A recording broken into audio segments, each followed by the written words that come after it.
পদপদ্ম লাভ করতে পেরেছিলেন। তাই আমরা সেই ভরতের কথাই গতকাল পর্যন্ত আমরা আস্বাদন করেছিলাম। আমাদের এই সপ্তদ্বীপা ভারতবর্ষের মধ্যে, সপ্তদ্বীপা পৃথিবীর মধ্যে এই ভারতবর্ষটাই হলো শ্রেষ্ঠ এবং জম্বুদ্বীপকে শ্রেষ্ঠ দ্বীপ বলা হয়েছে। ভারতের এই ঋষভদেবের পুত্র ভরতের নাম অনুসারেই আমাদের এই দেশের নাম ভারতবর্ষ হয়েছিল। এই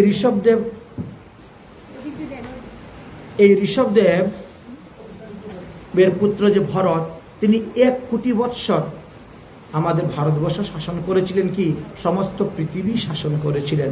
ইনি শাসকেরা পৃথিবীর রাজা ছিলেন এই ভরত মহাশয়। তিনি 3 জন্মে ভগবান পদপদ্ম লাভ করেছেন, এটা আমরা দেখতে পেয়েছি। কিন্তু 1 জন্ম ভগবান পদপদ্ম লাভ করা যায় যদি তৈল ধারাবত কেউ সাধন ভজন করতে পারেন, তাহলে তিনি 1 জন্ম ভগবত পদপদ্ম লাভ করতে পারেন। এই ভরতের বংশেতে ক্রমানুসারে 14 জন রাজা রাজত্ব করেছিলেন। 1 জন নয়, 2 জন নয়, 3 জন নয়, তিনাদের বংশ পরম্পরা অনুসারে 14 জন রাজা রাজত্ব করেছিলেন। আর তারপরে তাদের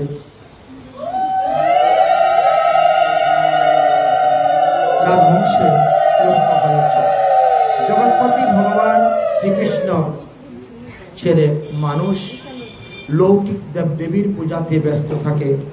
আমরা ভরত চরিত্র দ্বারা এই শিক্ষাই লাভ করতে পেরেছি যে এটা আমার লাগবে না, এটা নিয়ে যান, দাম এই ভিজা কাপড়টা এটার জন্য। হ্যাঁ, বাস। তাই ভগবানের সেবা পূজা করলে যে আমাদের মঙ্গল হবে, সেই শিক্ষাটা আমরা লাভ করতে পেরেছি ভরতের জীবনী থেকে। ভরত মহাশয় যেভাবে হরিভজন করে আমাদেরকে শিক্ষা দিয়ে গেছেন, আমরা যদি সেইভাবে হরিভজন না করি তাহলে আমাদের অনিবার্য। তাই মহাজনগণ বলছেন যে এই ভারতবর্ষ হলো পুণ্যভূমি। এই ভূমিতে যে যাহা করিবেন তিনি তাহারই সেই ফল লাভ করিতে পারিবেন। কিন্তু আমরা মনুষ্য জন্ম পেয়ে আমরা হরিভজন না করে আমরা দেবদেবীর উপাসনা করে যাচ্ছি। দেবদেবীগণ নিজেরাই নিজেদেরকে রক্ষা করতে পারেন না, তারা আমাদেরকে উদ্ধার করবেন কেমন করে? এই দেবদেবীগণ তারা এক একজন ব্রহ্মার 1 দিন পর্যন্ত তারা জীবিত থাকেন, তারপরেও তাদেরও পতন হয়ে যায়। একবার কি হয়েছিল জানেন? মার্কিন্ডীয় ঋষি এক তপস্যা করতে বসছেন বিশাল। তিনি তপস্যা দর্শন করে দেবরাজ ইন্দ্র বড় ভয়ে বিহিত হয়ে গেলেন। যদি তপস্যার ফলে দুই বলেন আমার ইন্দ্রাসন চাই, তাহলে আমি গিয়ে থাকবো কোথায়? অতএব ইনার তপস্যাকে ভঙ্গ করার জন্য আমি কিছু অপ্সরাকে পাচ্ছি। তাই স্বর্গ থেকে সেই অপ্সরাগণকে তিনি পাঠিয়েছিলেন, যাও তোমরা গিয়ে তপস্যা নষ্ট করে দিয়ে আসো। তারা এসে অঙ্গভঙ্গ করে নৃত্য করতে শুরু করেছে। এমন ভাবে নৃত্য করতে শুরু করেছে যে মার্কিন্ডী ঋষির তপস্যায় বড় বাধা প্রাপ্ত হচ্ছে। মার্কিন্ডী ঋষি চিন্তা করলেন, আমি যতক্ষণ তাদের সঙ্গে কথা না বলবো ততক্ষণে তারা আরো বেশি করে নাচবে, বেশি করে গান গাইবে, আর আমার সময়টা বেশি নষ্ট করবে। তার থেকে বরং 2টা কথা বলে তাদেরকে বিদায় দেওয়াটাই উত্তম। বড় চতুর ছিলেন তিনি। তাই তিনি তপস্যা থেকে বিরত থেকে বলছেন, হে অপ্সরাগণ, এদিকে আসো, এদিকে আসো। তোমরা এত দূরে থেকে নাচ গান করতেছো, আমার কাছে আসো, আমার কাছে আসো। তারা তো মনে করছে, বাহ, তাহলে তো ঋষিকে আমাদের প্রেমে ফেলে দিয়েছি মনে করেছে তারা। কিন্তু ঋষি তাদের সেই রূপ, সেই যৌবনে বিন্দুমাত্র প্রভাবিত হন নাই। তিনি কামকে এমনভাবে দমন করেছিলেন। আসো আসো আসো, তোমাদেরকে দেবরাজ ইন্দ্র পাঠিয়েছে, তাই না? হ্যাঁ, তোমাদের প্রভু হলেন দেবরাজ ইন্দ্র, তাই না? হ্যাঁ। আচ্ছা, দেবরাজ ইন্দ্র তো ব্রহ্মার 1 দিন পর্যন্ত জীবিত থাকবেন, 1 দিনও থাকেন না জীবিত, এবং তিনি মাত্র কিছু দিনের জন্য তিনি রাজত্ব পেয়েছেন। কারণ ব্রহ্মার 1 দিবসে 14 মন্বন্তর হয়, আর 14 মন্বন্তরে 14 জন ইন্দ্র হন। 14 মন্বন্তরে 14 জন ইন্দ্র হন। তোমরা যে ইন্দ্রের আদেশে আমার কাছে এসেছ, সেই ইন্দ্র কতদিন বাঁচবেন? 1 মন্বন্তর কাল পর্যন্ত বাঁচবেন, রাজত্ব করবেন। আচ্ছা, তারপরে তো তার মৃত্যু হইবে তো। আচ্ছা অপ্সরাগণ, তোমরা যে সমস্ত কাজকর্ম করতে যাও তার পাপ পুণ্যের বিচার করো। আমরা যে কাজ করতে যাচ্ছি, এই কাজ থেকে পাপের উৎপন্ন হবে না পুণ্যের উৎপন্ন হবে? এটা কখনো বিচার করে? বলে না, আমরা তো দেবরাজ ইন্দ্রের আদেশ মেনে চলতেছি। আরে দেবরাজ ইন্দ্রের আদেশ মেনে তো চলছো, ভালো। এখন দেবরাজ ইন্দ্র নিজেকে নিজে রক্ষা করতে পারে না, তোমাদেরকে রক্ষা করবে কেমন করে? দেবরাজ ইন্দ্রের তো মৃত্যু হয়। বলে হ্যাঁ হ্যাঁ হয়। বলে তাহলে ইন্দ্র মারা যাওয়ার পরে কি হয়? বলে গাধা হয়। একজন ইন্দ্র মারা যাওয়ার পরে তিনি তার পরজন্মে পৃথিবীতে গাধা হয়ে জন্মগ্রহণ করেন। হ্যাঁ, তো তোমরা কি করো? বলে আমরা আরেক ইন্দ্রকে বিয়ে করে নেই। এক ইন্দ্র মরে গিয়ে গাধা হলে পরে আমরা আরেক ইন্দ্রকে বিবাহ করে নিই। ইন্দ্র তো ব্রহ্মার এক দিবসে 14 জন ইন্দ্র আসেন, আরেক ইন্দ্রকে বিয়ে করে নিই। সে মরে যাওয়ার পরে গাধা হয়, আরেক ইন্দ্রকে বিয়ে করে নিই। বাবা, ভালো কথা। তো এইভাবে কতজন ইন্দ্রকে বিবাহ করেন? বলে 14 জন। তারপরে আমাদেরও মৃত্যু হয়। 14 জন ইন্দ্রের স্ত্রী তোমরা হওয়ার পরে তোমাদেরও মৃত্যু হয়। তার আদেশ পালন করো। যে তোমাদের স্বামী ইন্দ্র যদি মারার পরে গাধা হয়ে জন্মগ্রহণ করে, তোমরা কি হয়ে জন্মগ্রহণ করো? বলে গাধিনী। তো যে রাজ্যের রাজা গাধা হয়ে জন্মগ্রহণ করে, সেই রাজ্যের প্রজাদের কি গতি হইবে? অতএব কোনো কিছু করতে গেলে আগে বিচার করতে হবে, উনি আমাকে দায়িত্ব দিয়েছেন এটা করার জন্য, কিন্তু এই কাজ করে আমার পাপ উৎপন্ন হবে না পুণ্য উৎপন্ন হবে। তোমরা যে দেবরাজ ইন্দ্রের কথাতে আসলে আমার তপস্যা ভঙ্গ করার জন্য, আচ্ছা বলো তো, আমি কি ইন্দ্রাসন চাওয়ার জন্য ভজন করতেছি? যে রাজ্যের রাজা মারা যাওয়ার পরে গাধা হয়, সেই রাজ্য কে চায়? কেউ চায় না, কোন সাধুরা চায় না। আজ পর্যন্ত বলতে পারবে কোন সাধু ভজন করে বলছে আমি ইন্দ্রাসন চাই? ননা কপেষ্টম ন চপেরমষ্টম নরসাদিপত্যম না স্বর্গার করতে। সব সাধুরা কখনো তারা স্বর্গ চায় না, তারা মুক্তি চায় না, তারা ধন চায় না, তারা যশ চায় না, তারা মান চায় না, তারা চায় না অষ্টসিদ্ধি। তাদের পিছনে কেন ইন্দ্র লেগে আছে? তাদের ভয়ের কারণটা কি? ইন্দ্রের এমন এমন কথা বলেছিলেন যে অপ্সরাগণ তখন লজ্জায় মাথা নত করে চলে গিয়েছিলেন, লজ্জায় মাথা নত করেছিলেন। আর সেই স্বর্গ সুখ প্রাপ্তির জন্য আমরা দেখো পরম করুণময় সেই রাধা গোবিন্দের ভজন, নিতাই গৌরের ভজন ছেড়ে দিয়ে দেবদেবীর ভজন নিয়ে পড়ে আছে। কেউ কালী পূজা, কেউ সরস্বতী পূজা, কেউ দুর্গা পূজা, কেউ লক্ষ্মী পূজা, কেউ গণেশ পূজা বা বিভিন্ন দেবদেবীর পূজা নিয়ে খালি ধনং দেহি, জনং দেহি, যশং দেহি, এই তো মায়ের কাছে খালি প্রার্থনা। এই যে লৌকিক সুখ, এই লৌকিক সুখ আপনি কতদিন ভোগ করবেন? নাহলে 100 বছর বাঁচলেন বা 120 বছরই বাঁচলেন। কলিযুগের মানুষের পরমে 120 বছর, আপনি 120 বছর বাঁচেন, কিন্তু 120 বছরের সুখের কারণে হয়তো আপনাকে 120 লক্ষ বছর নরক যন্ত্রণা ভোগ করতে হইবে। এখন যাকে আপনি সুখের আশা মনে করতেছেন, সে কিন্তু দুঃখের আকার ধরে আছে, পরে তোমাকে দুঃখ দিবে। তাই বলছেন এখনো সময় আছে, এখনো সময় আছে। ওহে জীব, তোমরা হরি ভজন করো, হরি ভজন করো। এই জন্য আমাদের মহাজনগণ কি বলছেন? মনীষ জন্ম পাইয়া রাধা কৃষ্ণ নাম ভজিয়া, সজন্ম পাইয়া রাধা কৃষ্ণ নাম জানিয়া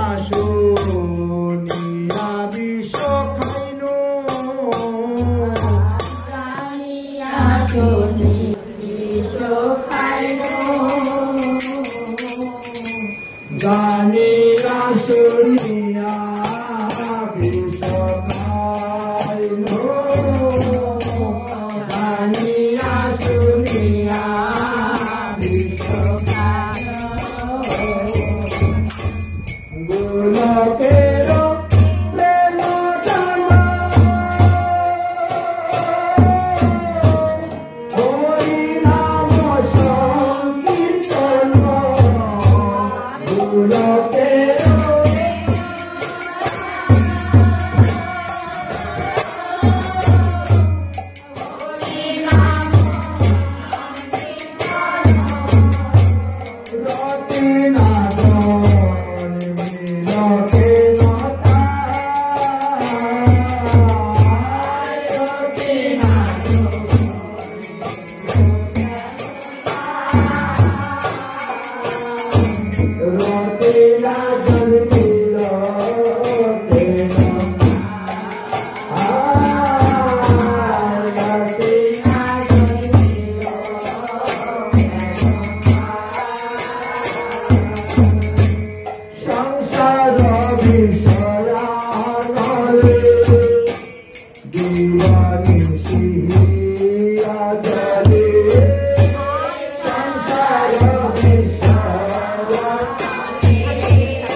তাই যারা ভক্ত তারা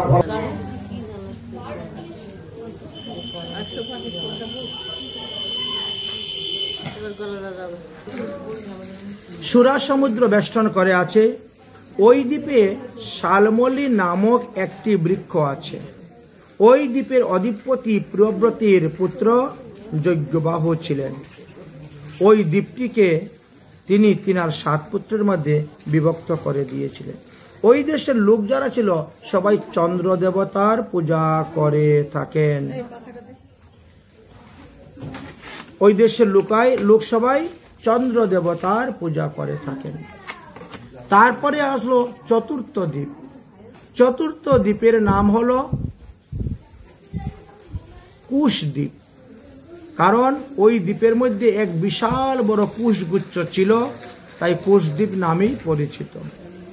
ওই কুশদ্বীপে চতুর্দিকে ঘিত সমুদ্র বিরাজ করিতেছে। সেই দ্বীপে প্রিয়ব্রতের পুত্র হিরণ্যরেতা রাজত্ব করে যাচ্ছে। সেই দ্বীপের লোকেরা সব অগ্নিদেবতার পূজা করে থাকেন। আমরা গতকালকে 49 প্রকার অগ্নির কথা বলেছিলাম, তাই অগ্নি দেবতার পূজা করে থাকেন। এই কুশদ্বীপ হইতে আরো দ্বিগুণ বড় হলো ক্রঞ্চদ্বীপ। আর ওই দ্বীপকে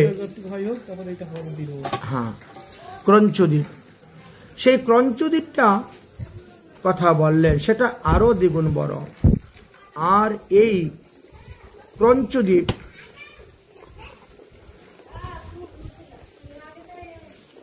কুশদ্বীপের কথা বললাম না? হ্যাঁ, কুশদ্বীপের পরে হলো শাকদ্বীপ। শাকদ্বীপটা সেটা আরো বিশাল বড়, এবং সেখানে একটি বিশাল শাক নামক বৃক্ষ ছিল। ওই দ্বীপকে বেষ্টন করিয়া চতুর্দিকে দধি সমুদ্র বিরাজ করিতেছে। ওই দ্বীপের যত সব লোকজন আছেন তারা সব পবন দেবতার পূজা করে থাকেন, অর্থাৎ বায়ুরূপী ভগবানের পূজা করে থাকেন। ওই দ্বীপের অধিপতি ছিলেন প্রিয়ব্রতের পুত্র মেধা, আর তিনি ওই দ্বীপকে 7 ভাগে বিভক্ত করে দিয়েছিলেন। এই শাকদ্বীপ হইতে আরো দ্বিগুণ বড় ছিল পুষ্কর দ্বীপ, যেই দ্বীপে ব্রহ্মা নিজে অবস্থান করছেন, বাস করতেছেন। ওই দ্বীপের লোক সবাই ব্রহ্মার আরাধনা করিয়া থাকেন। ওই দ্বীপকে বেষ্টন করিয়া চতুর্দিকে সুস্বাদু জল আছে। ওই দ্বীপে স্বর্ণময় একটি পদ্ম বিরাজ করিতেছে। ওই দ্বীপের রাজা ছিলেন প্রিয়ব্রতের পুত্র বিতিহুত্র ছিলেন। তিনি এই দ্বীপটাকে 2 ভাগে বিভক্ত করে 2 পুত্রকে দিয়েছিলেন, দাতা এবং বিধাতা। এইভাবে এই যে সপ্তদ্বীপা পৃথিবী। সপ্তদ্বীপা পৃথিবীর মধ্যে শ্রেষ্ঠ হলো জম্বুদ্বীপ। জম্বুদ্বীপের মধ্যে শ্রেষ্ঠ হলো ভারতবর্ষ। ভারতবর্ষের মধ্যে যত রাজ্য আছে তার থেকে শ্রেষ্ঠ হলো উত্তরপ্রদেশ। উত্তরপ্রদেশের মধ্যে যতগুলা জেলা আছে তার মধ্যে শ্রেষ্ঠ হলো মথুরা জেলা। মথুরা জেলার মধ্যে 364টি গ্রাম আছে। এই মথুরা জেলার মধ্যে সবথেকে শ্রেষ্ঠ হলো শ্রীধাম বৃন্দাবন। বৃন্দাবন থেকে আরো শ্রেষ্ঠ হলো গিরিরাজ গোবর্ধন পর্বত। গিরিরাজ গোবর্ধন পর্বত থেকে আরো শ্রেষ্ঠতা হলো রাধাকুণ্ড এবং শ্যামকুণ্ড। এইভাবে ক্রম অনুসারে বর্ধন করতে করতে সারা বিশ্ব ব্রহ্মাণ্ডের মধ্যে শ্রেষ্ঠ স্থান অধিকার লাভ করেছেন রাধাকুণ্ড, শ্যামকুণ্ড, যে কুণ্ডতে 60,000 কোটি তীর্থ অবস্থান করতেছেন। কেউ যদি এই রাধাকুণ্ডে গিয়ে একবার স্নান করেন, রাধার সম প্রেম কৃষ্ণ তাহাকে দান করিয়া থাকেন।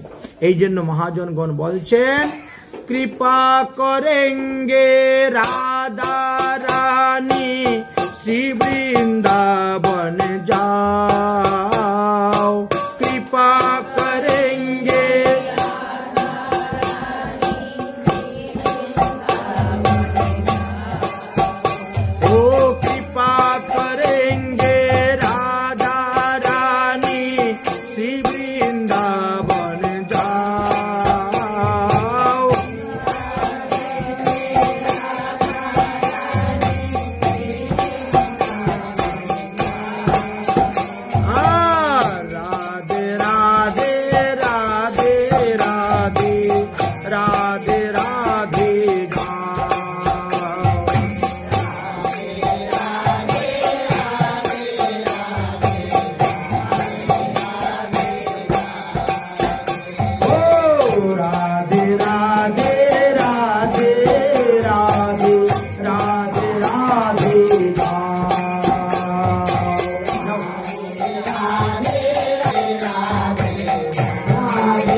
अपने मन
তাই রাধারানী অপার মহিমার কথা বর্ণন করে। এই ভারত ভূমিটা হলো কর্মভূমি। এখানে যে যেমন কর্ম করবেন তেমন ফল লাভ করতে পারবেন। ভগবান রামচন্দ্রের পূর্বপুরুষ ছিলেন একজন খট্টাঙ্গ মহারাজ, যিনার এত বল, এত শক্তি ছিল, এত যুদ্ধবিদ্যা ছিলেন যে দেবরাজ ইন্দ্র এসে তিনাকে অযোধ্যা থেকে নিয়ে গেলেন, চলুন আপনি আমাদের স্বর্গরাজ্য রক্ষা করবেন। অসুরের অত্যাচারে আমরা থাকতে পারছি না। মহারাজ খট্টাঙ্গ স্বর্গে গেলেন, স্বর্গ পাহারা দিলেন, অসুরের সঙ্গে যুদ্ধ করলেন, আর দেবতাদেরকে শান্তি মধ্যে ঘুমাতে দিলেন। আরামসে ঘুমো, আমি আছি পাহারা। চিন্তা করছেন সশরীরে স্বর্গে যাওয়া যায়। শুধু খালি খট্টাঙ্গ রাজা নয়, আরো অনেকেই গিয়েছেন, এই কথা জানা যায়। কোনটা খোলা আছে? অনেকেই স্বর্গে গিয়েছেন, আমরা অনেকের নামই শুনতে পাই। যেমন মুচুকুন্দ সশরীরে স্বর্গে গিয়েছেন, স্বর্গরাজ্য রক্ষা করেছেন। মহারাজ নহুষ সশরীরে স্বর্গে গিয়েছেন, স্বর্গরাজ্য রক্ষা করেছেন। পঞ্চপাণ্ডবরা তারাও হেঁটে হেঁটে স্বর্গে রওনা হয়ে গেছিলেন। অতএব দেবতারাই এসে নাকি তাদের নিয়ে গিয়েছিলেন।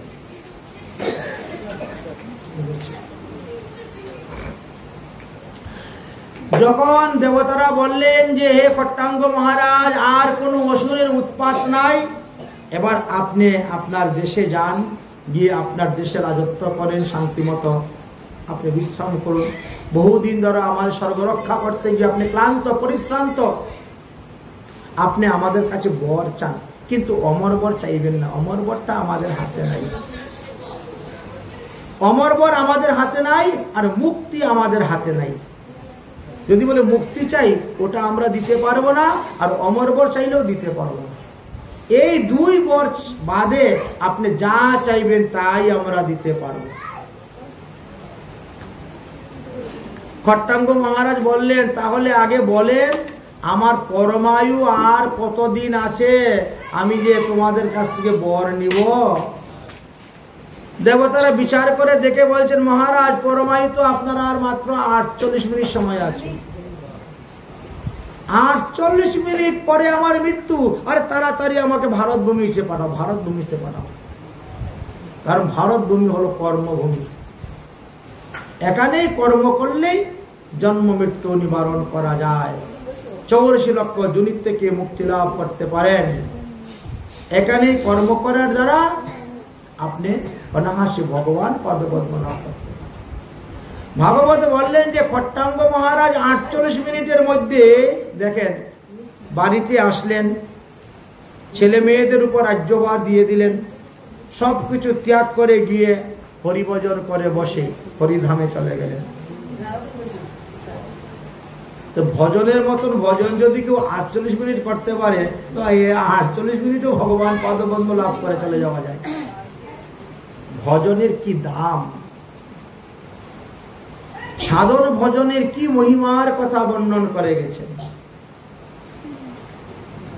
84 লক্ষ জনি থেকে মুক্তি লাভের জন্য ভগবান দেখেন 84 কোটি ব্রজমণ্ডল ওই ভুলক ধাম হইতে গোলক ধামে পাঠাইলেন। গোলক ধাম হইতে ভুলক ধামে পাঠাইলেন ভারতবর্ষে। আমাদের বৃন্দাবন 84 ক্রুশ, একটা পঞ্চকোশী বৃন্দাবন, আর হলো 84 কোশ ব্রজমণ্ডল। এই 84 কোশ ব্রজমণ্ডল যদি কেউ পায়ে হেঁটে পরিক্রমা করেন, 84 লক্ষ জনি থেকে উদ্ধার, 84 লক্ষ নরকুণ্ড থেকে উদ্ধার। এমনই মহিমা ব্রজের মহিমা, কারণ এটা ভগবানের নিজস্ব ঘর। ভগবান যখন লীলা করেছিলেন তখন তীর্থরাজ প্রয়াগ ভগবানের কাছে গিয়ে উপস্থিত, হে প্রভু আপনি আমাকে তীর্থের রাজা বানিয়েছেন, সমস্ত তীর্থগণ আমাকে ট্যাক্স দেয়, কর দেয়, খাজনা দেয়, কিন্তু আপনার বৃন্দাবন ধাম আমাকে কিছুই দেয় না, সম্মানই করে না। আমি তার বিচার চাই। যেহেতু আপনি নিজে স্বয়ং বৃন্দাবন ধামে আছেন, অতএব সে কেন আমাকে ট্যাক্স দেয় না, আমি তার বিচার চাই। ভগবান বললেন, হে তীর্থরাজ প্রয়াগ, আমি তোমাকে তীর্থের রাজা বানিয়েছি, তাই বলে কি আমার ঘরের রাজা বানিয়েছি নাকি তোমাকে? আমার ঘরের রাজা তোমাকে বানাই নাই। বৃন্দাবন ধাম হলো আমার নিজস্ব ঘর। বৃন্দাবনং পরিত্যজ্যং এক পাদম না গচ্ছামি। এই বৃন্দাবন ধাম ত্যাগ করে আমি এক পাও কোথায় যাই না, সর্বদাই এখানেই অবস্থান করি। বর্তমানে সেই বৃন্দাবন ধামে ঝুলন লীলা চলতেছে। শ্রাবণ মাসের শুক্লপক্ষের ত্রয়োদশী হইতেই ঝুলন লীলা আরম্ভ হয়ে যায়, আর পূর্ণিমা পর্যন্ত ঝুলন লীলা হয়। তিথির হেরফেরের কারণে কোন বছর 13 দিন, কোন বছর 14 দিন ঝুলন যাত্রা হয় বৃন্দাবন।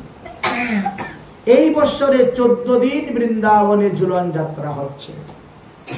তাহলে তৃতীয়া থেকে আরম্ভ হয়ে গেছে, আজকে তো অষ্টমী, তাই না? তার মানে 5 দিন হয়ে গেল ঝুলন বৃন্দাবনে। তৃতীয়া থেকে অষ্টমী 5-6 ওপর পরে যাবে। তৃতীয়া, চতুর্থী, পঞ্চমী, ষষ্ঠী, সপ্তমী, অষ্টমী, 6 দিন। 6 দিন হয়ে গেছে। এক এক দিন এক এক মন্দিরে ঝুলন লীলা হচ্ছে, আস্বাদন।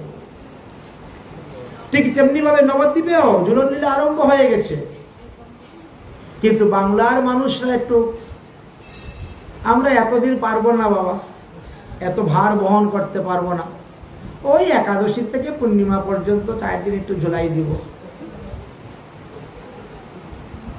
ঠিক না? এত ঝামেলা কে মাথায় নেয়? কম ঝামেলায় বেশি পুণ্য লাভ করার আশা। হ্যাঁ, ওটাও গন্ধর্ব বিধি অনুসারে বিধান আছে। গন্ধর্ব বিধি অনুসারে দশমী দিন হইতেই ঝুলন আরম্ভ, আর ইন্দ্রাদি দেববিহিত অনুসারে একাদশী থেকে আরম্ভ ঝুলন দিন।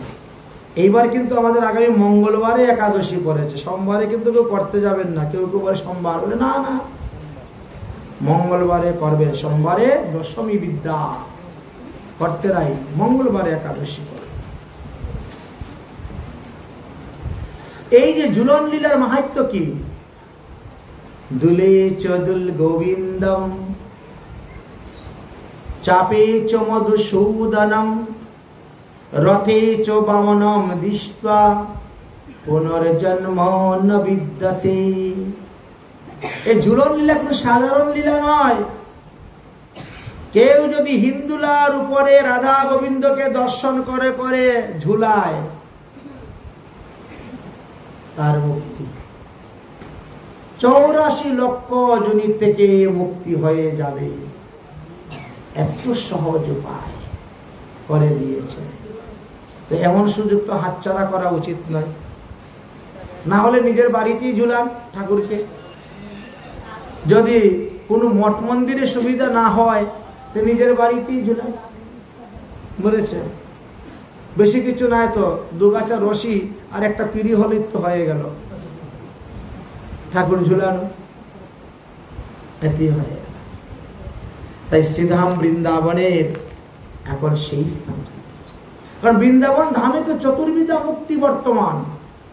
যদিও আমাদের ভারতবর্ষে 7ম মুক্তিদায়িনী তীর্থ আছে, কিন্তু এই 7ম মুক্তিদায়িনী তীর্থের মধ্যেই শ্রেষ্ঠ হলো বৃন্দাবন ধাম।